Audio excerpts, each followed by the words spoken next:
Jonathan Sheridan is at FIIG in Sydney. Jonathan, when it all comes down to it, at least, there's a little bit of minority chatter going on around the board there. But, so long as this economy is growing at a moderate pace, what changes? Well, I think that's the point there is nothing really changes. The minutes just reflected the consistent message that's been pushed by the Fed over the last few months. Interestingly enough, it seems to be a consistent but sort of semi-contradictory message. Stimulus will remain in place. We're now removing our unemployment target.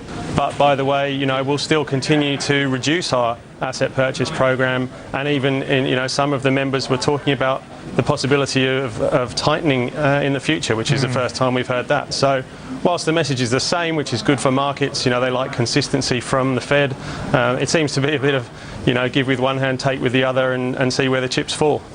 There was an inevitable sell-off after the release in Treasuries, but that was then capped. Is there a realization that you'll have a few lone wolves, but they kind of, it's more bark than bite? I think that's absolutely right. I think there was probably a push with Yellen becoming the new chair to show a consistent front and, like I say, to provide that consistency for markets. However, when there's a change at the top, there's always sort of jockeying below to improve one's position and see if you can push your own agenda. So I've no doubt that those committees are highly political, like most committees are. It's interesting because you bring it all back home. Joe Hockey today was, if anything, reasserting the right of central banks in their own backyard to do as they wish. Meanwhile, on the fiscal side of the ledger, there's a lot to play for on infrastructure. Is that going to be a game changer in bond markets? Is that going to kind of suddenly unlock potential opportunities? Or again, you're not getting too ahead of things and getting too optimistic?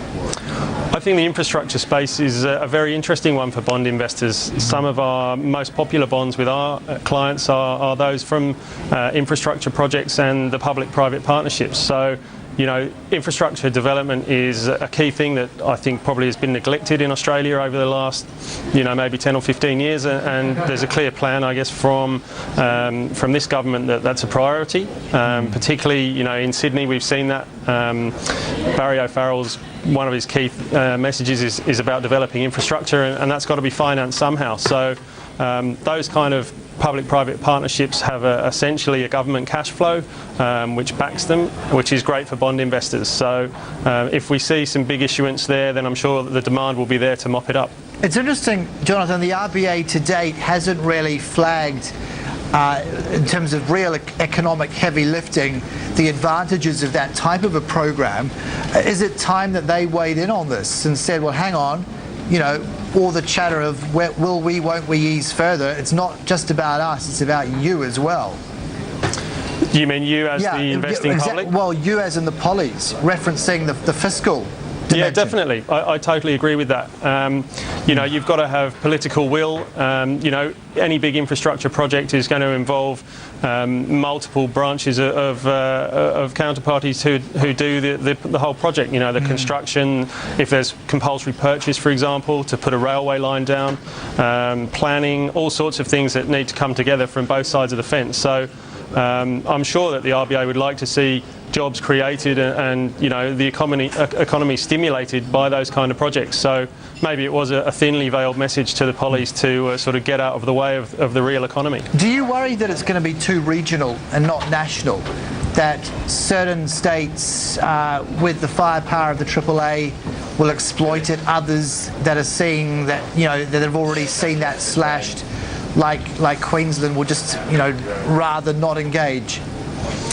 Well, I mean, Queensland have had a few infrastructure problems. The infamous motorway that was a bit of a debacle. I think if you have a strong credit rating, then obviously it's to your advantage to use it.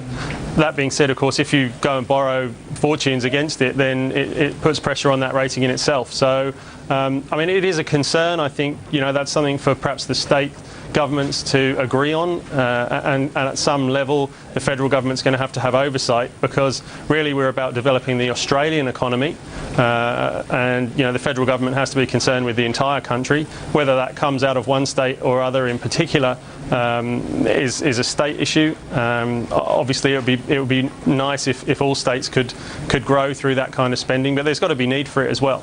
Yeah. Just don't mention Sochi. All right. Have a good afternoon. Thank you. Okay, Jonathan Shapiro from FIIG, no less.